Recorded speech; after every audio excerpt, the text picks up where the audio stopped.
Hello students, welcome to e learning Bhiwani. आज हम 10th class की फर्स्ट फ्लाइट की बुक से जो चैप्टर पढ़ेंगे उसका टाइटल है द 100 ड्रेसेस। बच्चों, हम इसका फर्स्ट पार्ट पढ़ चुके हैं और आज हम इसका सेकंड पार्ट कंप्लीट करेंगे। इस चैप्टर की राइटर है एल बसोर एस्टर। पिछली क्लास में मैंने आपको बताया था कि इस चैप्टर में राइटर के ऑटोबायोग्राफिकल एलिमेंट्स हैं।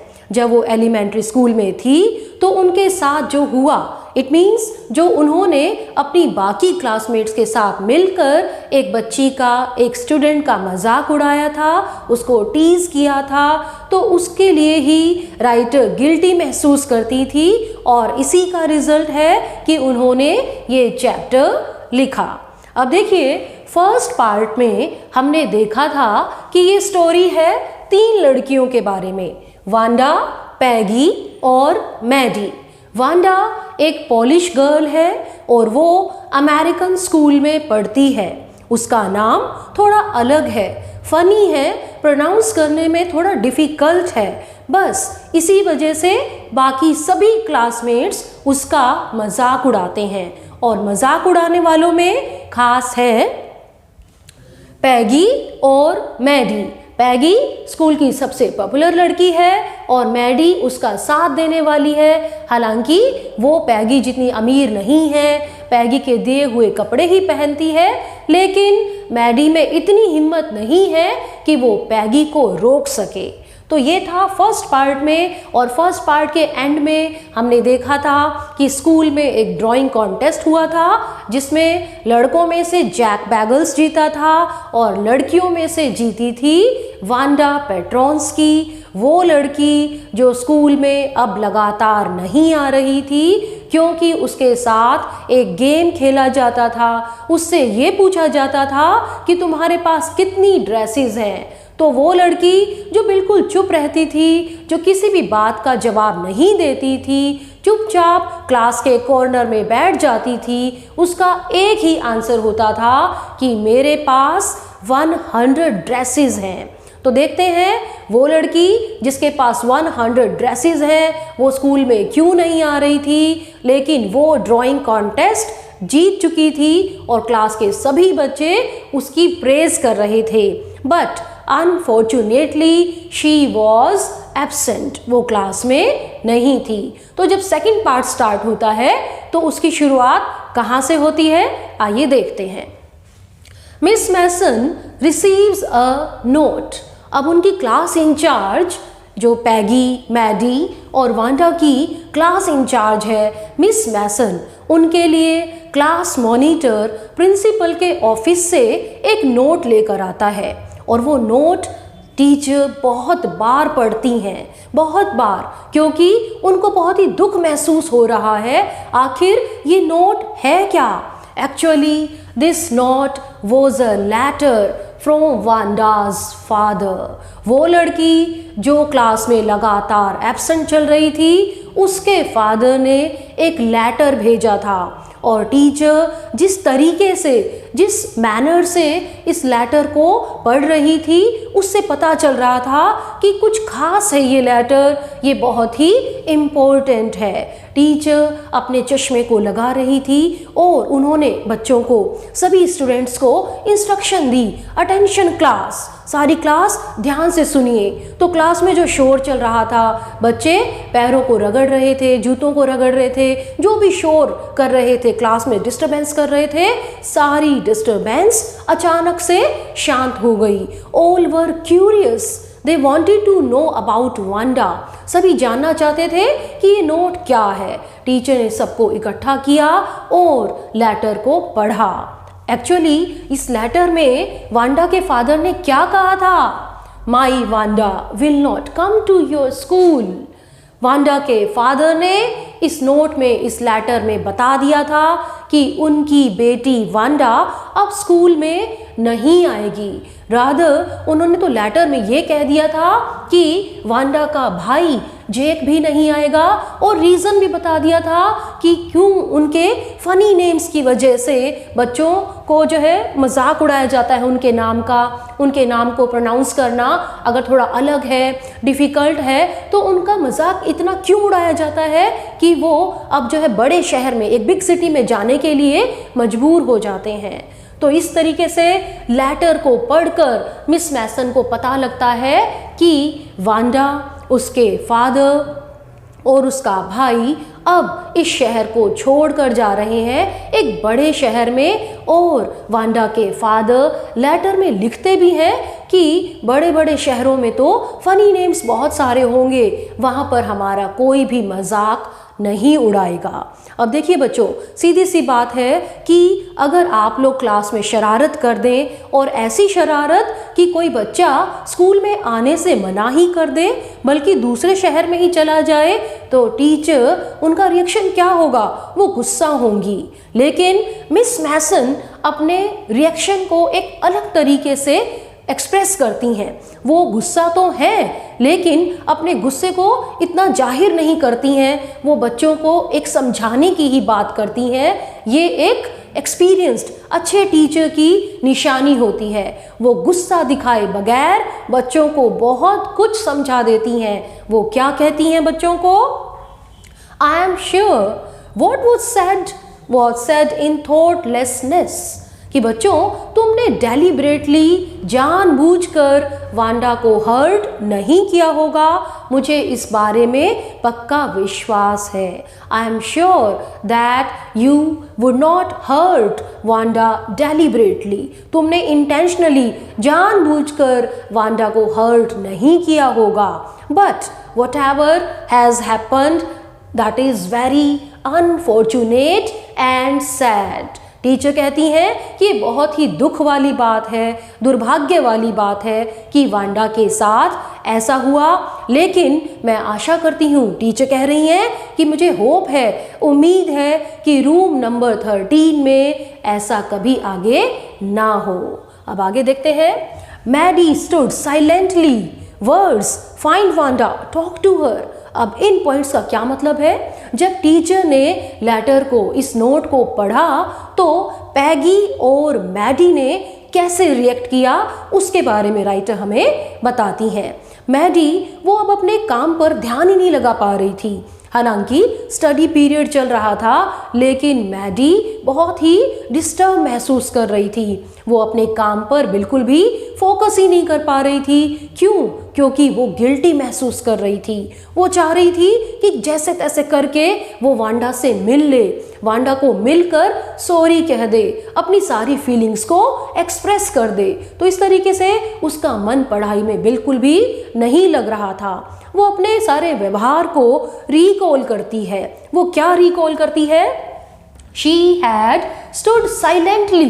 जब ये गेम चलता था, ड्रेस वाला गेम चलता था, जब वांडा को टीज किया जाता था, सारे बच्चे उस पर हंसते थे, तो उस समय पैगी, उसको तो बिल्कुल ही नॉलेज नहीं थी, यानी कि वो एक नासमझी में मजाक कर रही थी। ठीक है, आगे हम चैप्टर में देखेंगे कि पैगी अपने रिस्पॉन्स क्या देती है, अपने बिहेवियर के बारे में क्या रीज़न देती है। लेकिन यहाँ पर हम बात कर रहे हैं मैडी के बारे में। मैडी वो अपने आप को गिल्टी महसूस कर रही है, क्योंकि वो सोचती है कि उसे तो पता था कि जो भी हो रहा है गलत हो रहा है, लेकिन उसने कैसे रिएक्ट किया? She was a coward, she proved herself a coward. उसने अपना जो है डरपोक नेचर दिखाया, उसके अंदर इतनी हिम्मत ही नहीं थी कि वो पैगी को रोक पाए। तो इस तरीके से पैगी भी उतनी ही, पैगी तो दोषी थी ही, लेकिन मैडी उतनी ही दोषी हो गई जितनी कि पैगी। पैगी ने बुरा किया,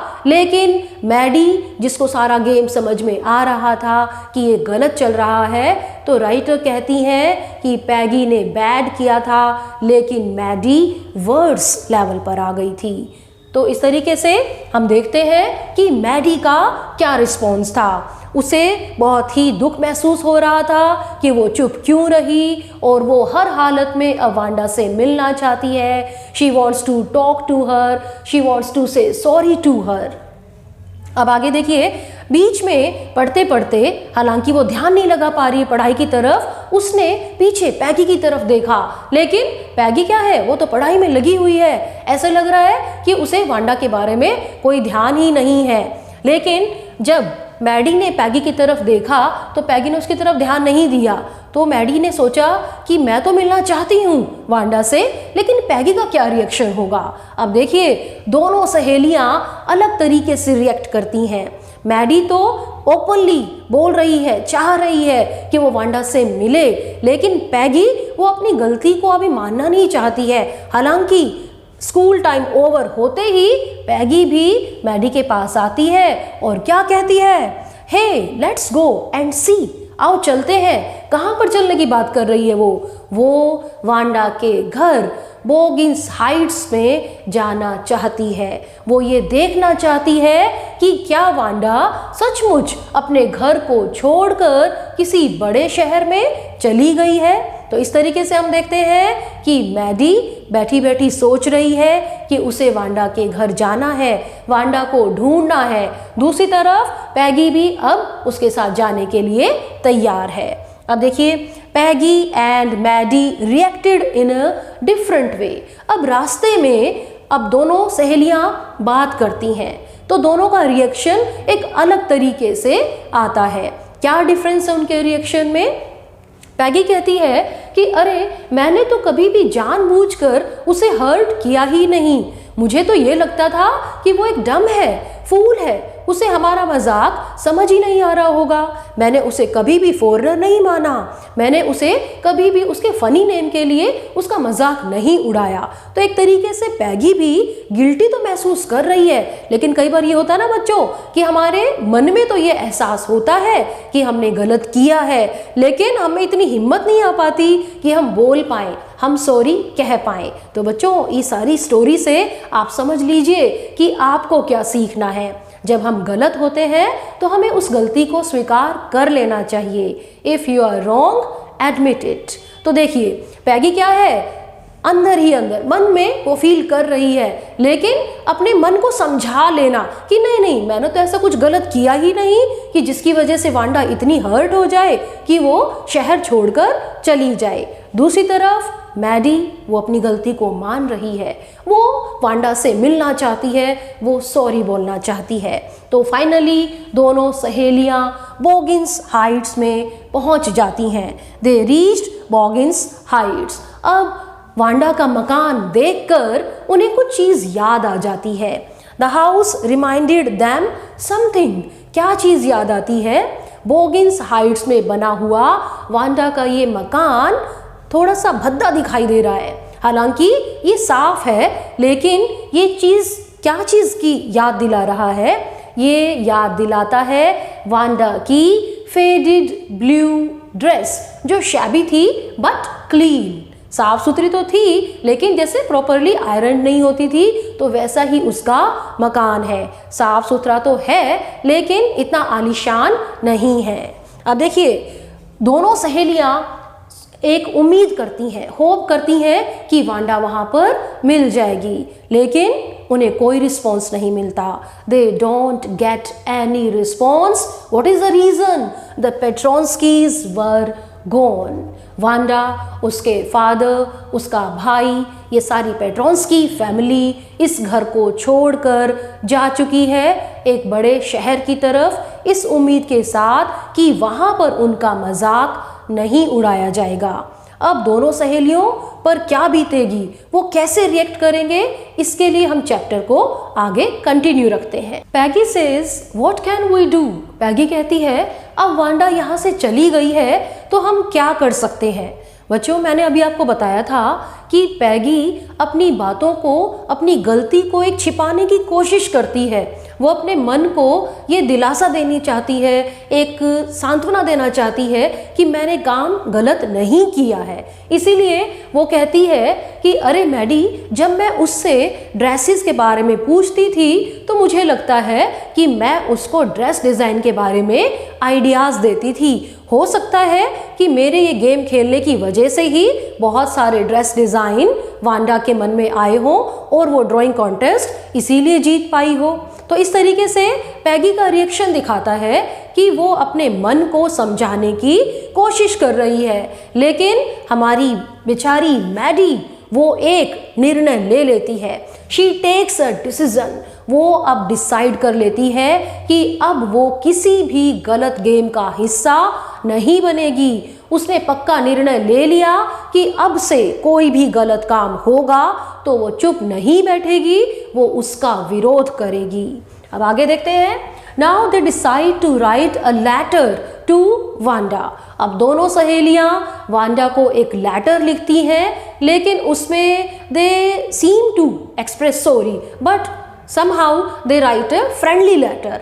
वो इस लेटर को फ्रेंडली बना देती हैं, क्योंकि वो वांडा से पूछती हैं कि क्या तुम्हारा मन लग गया है, वहाँ पर स्टूडेंट्स कैसे हैं, वहाँ की टीचर कैसी हैं। इस तरीके से वो कुछ फॉर्मल बातें पूछती हैं, लेकिन अब प्रॉब्लम क्या है, दे डोंट गेट एनी रिस्पॉन्स। शायद वांडा हर्ट थी, शायद वांडा उनसे गुस्सा थी, इसीलिए उन्हें कोई भी रिस्पॉन्स नहीं मिला।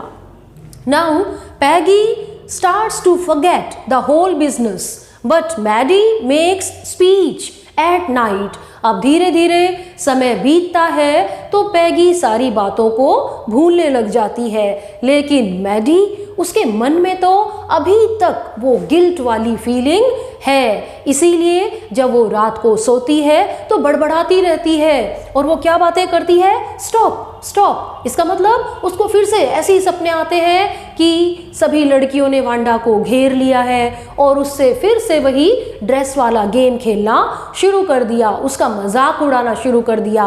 और उस समय मैडी जो काम नहीं कर पाई अब वो नींद में सपनों में करती है। वो सभी लड़कियों को रोक देती है, वो कह देती है कि रुक जाओ, ये गेम मत खेलो। कई बार ये होता है ना बच्चों कि जो काम हम नहीं कर पाए उसको ही हम अपने सपनों में पूरा करने का एक डिसीजन लेते हैं, उसकी कोशिश करते हैं। तो यही कुछ मैडी के साथ हो रहा था। Now Miss Mason receives a letter from Wanda.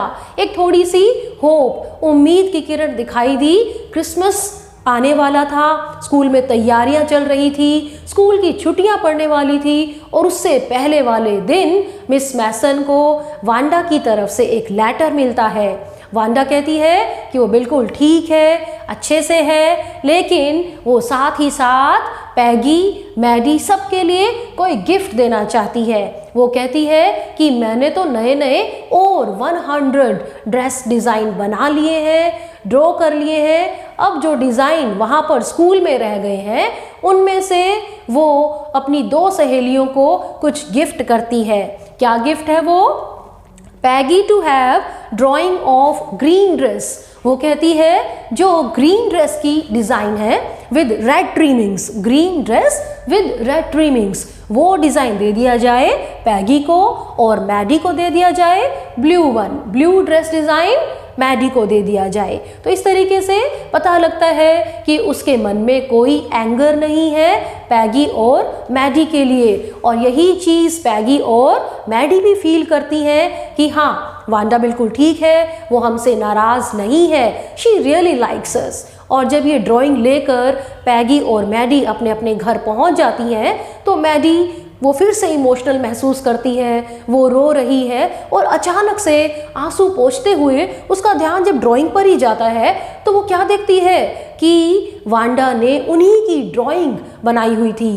अब तक पैगी और मैडी का ध्यान जो है ड्रेस डिज़ाइन पर था, उन्होंने यही नहीं देखा था कि फेस किसका है।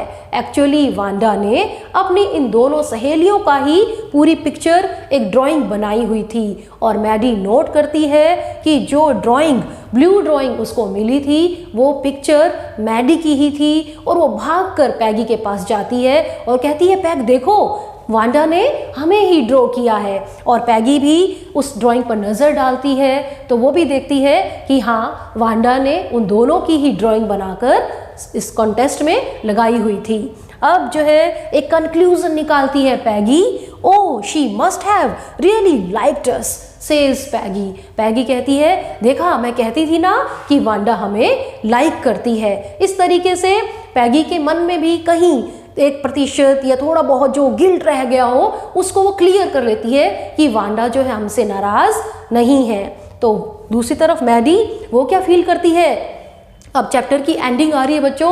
मैडी उस ड्राइंग को देखते हुए इमोशनल हो गई है और वो पैगी की इस बात से सहमत होती है कि वांडा हमें लाइक करती है, और वो फिर से रिकॉल करती है उस वांडा को जो हमेशा कहती थी I have 100 dresses all lined up in my closet, and here the chapter ends. तो बच्चों इस चैप्टर से हमें ये सीख मिलती है, एक लेसन मिलता है कि हमें किसी भी व्यक्ति को उसकी फिजिकल अपीयरेंस की वजह से या फिर उसके किसी फनी नेम की वजह से टीज नहीं करना चाहिए, क्योंकि हर व्यक्ति का एक टैलेंट, उसकी क्वालिटी, यही उसकी एक असली योग्यता होती है। हमारी योग्यता सिर्फ फिजिकल अपीयरेंस से ही क्लियर नहीं होनी चाहिए, तो हमें दूसरों का मजाक नहीं उड़ाना चाहिए। तो बच्चों अब देखिए आपके एग्जाम में हर चैप्टर से रिलेटेड MCQs आने हैं, तो हर चैप्टर को बारीकी से पढ़िए, बारीकी से सुनिए, उसके बेस पर आप सभी क्वेश्चंस का अच्छे से आंसर दे पाएंगे। And here our discussion comes to an end. Thank you very much.